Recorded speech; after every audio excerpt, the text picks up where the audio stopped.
Feldway looks like a pure villain, but his story is really about a guardian who breaks under loneliness and grief. Feldway begins as the first of Veldanava's 7 angels of origin, created to guard humanity and defeat threats like the mindless dragon Ivarage. Isolated in the otherworld and soaked in Ivarage's magicules, he and his followers change into phantoms, while cryptids and insectars grow around them. Feldway watches Veldanava favor humans, then disappear, and convinces himself that all of creation caused God to abandon them. His idea of justice twists into a plan of omnicide and revival, carried out with Michael and the Angel Army in the heavenly war against Rimuru's world. Later, after Michael's death and Veldanava's shocking return, Feldway finally realizes he only wanted his master to stop him, not cheer him on, and turns against Veldanava to protect the world he tried to erase. Now here's a question. When Veldanava finally returns in Volume 23, who does Feldway choose to obey?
Veldanava was dragged into the sea of thoughts, where 2 voices echoed.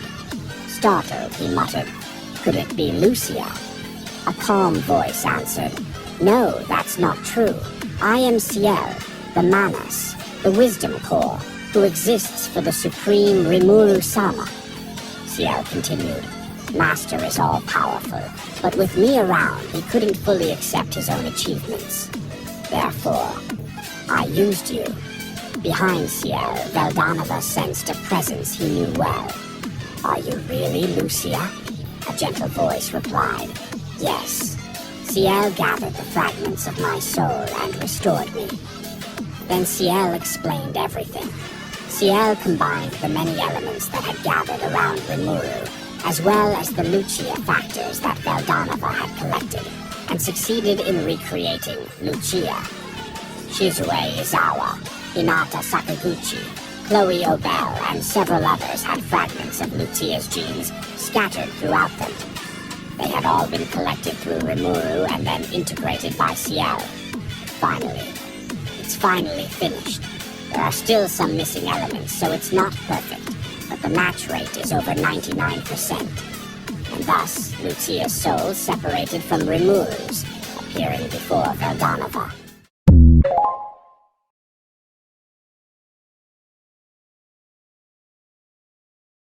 What if Tensura's creation god is really one lonely will that split into Veldanava, and a world-destroying monster?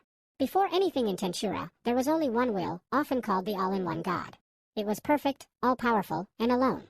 To escape that boredom, this will gave up its full power to create worlds and living beings. The creator side became Veldanava, the Star King Dragon, who formed the laws of the world and loved his creations. The cast-off part became Ivarage, a world-destroying dragon that Veldanava had sealed in another world. Later volumes hint Ivarage once existed as a perfect, all-one, lost half of herself, and now wants to erase Veldanava's worlds to fill that hole. Fans link this to a one-god idea, one original god split into gentle creator and hateful shadow. Ivarage, the dragon of destruction, begins absorbing everything. Not eating, but reverting things back into their original state. Veldanava understands he cannot escape. This is his punishment, the final consequence of all the mistakes he made. His loneliness, his selfishness, and the chaos he spread across the worlds. But then Lucia appears beside him. Hand in hand, they accept their fate together, as Ivarage slowly pulls them in. Lucia comforts him.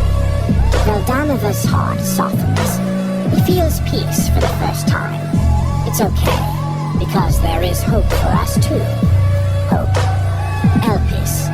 It's a name I've only recently heard. A cheeky slime stood in front of me. The name is... Veldanava suddenly remembered something. A conversation I once had with Lucia. What should we name this baby? When asked this question, Veldanava answered with a happy feeling. That's right, wouldn't Milim be good? Or, why had I forgotten? That was before Milim was born. Veldanava had certainly spoken another name. Now that I remember that, I'm convinced that it was all inevitable. I see. Surpassing his parents had been achieved.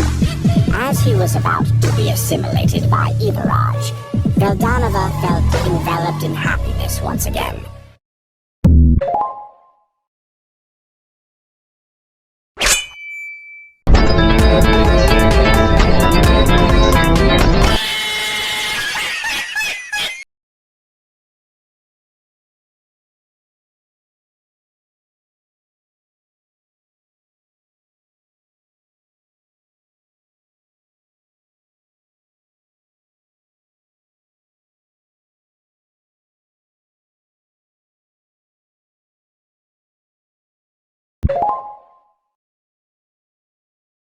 In the quiet stillness before the world had shape, Veldanava, the Star King Dragon, gazed upon the fragile life cradled in his arms.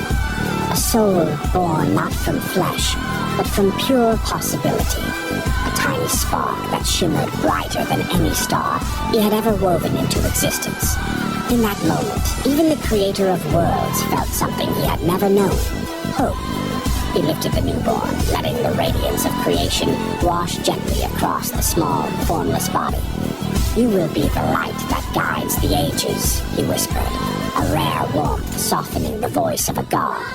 And with that conviction, he bestowed a name meant to carry destiny, rebirth, and endless potential.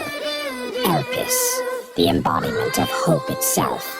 Long before he would rise as Rimuru Tempest, before nations and legends, he was simply Elpis.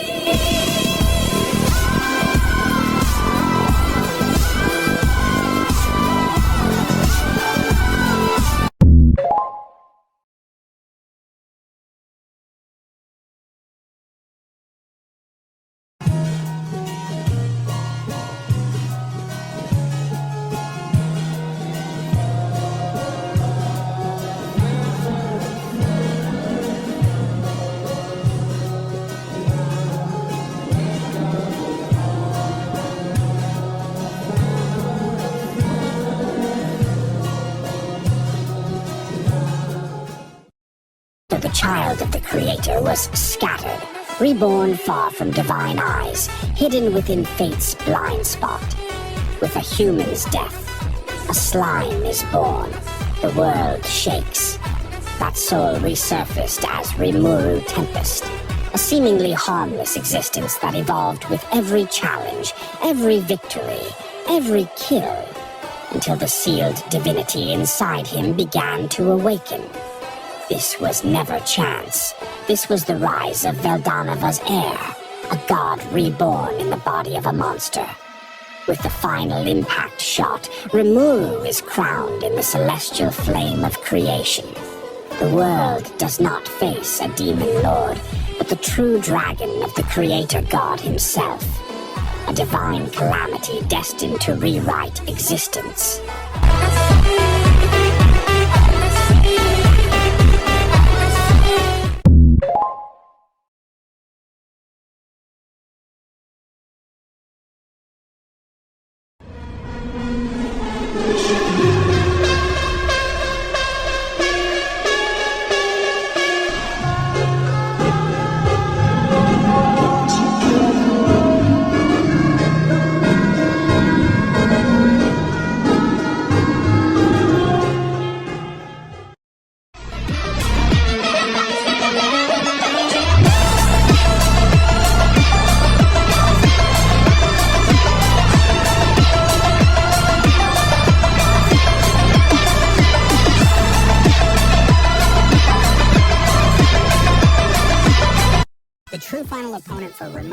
not Veldanava alone, but a fused entity after Ivarage devours Veldanava and Lucia's souls, thus beings. This makes Ivarage the ultimate antagonist of the volume and the main story's conclusion. Rimuru ultimately defeats this combined, highly malicious entity. In a move characteristic of his character and powers, he consumes the defeated Ivarage Veldanava fusion. This act absorbs their power and brings the final conflict to an end. Rimuru, now recognized as a successor to Veldanava and an immortal god, is ultimately successful in saving the day.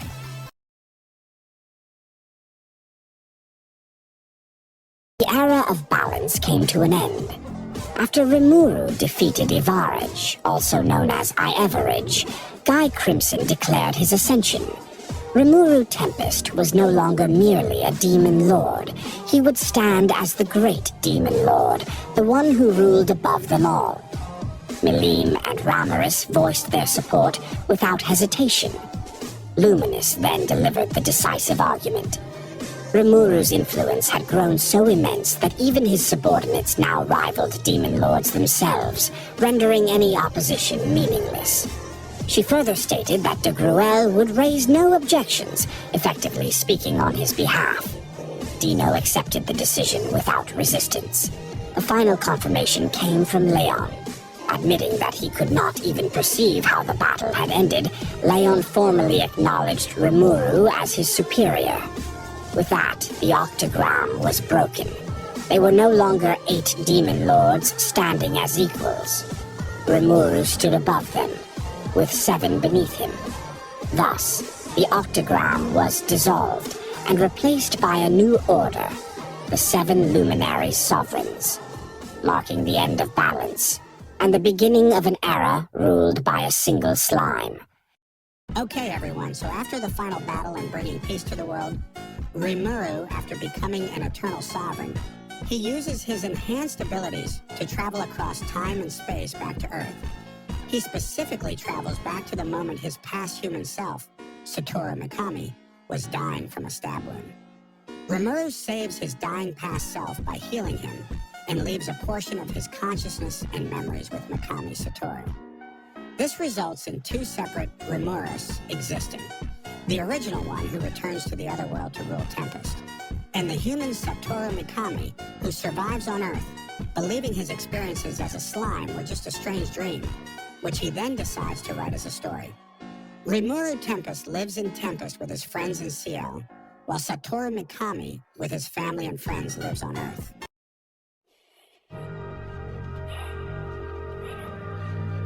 I see. So, let me tell you about it. About that time I got reincarnated as a slime.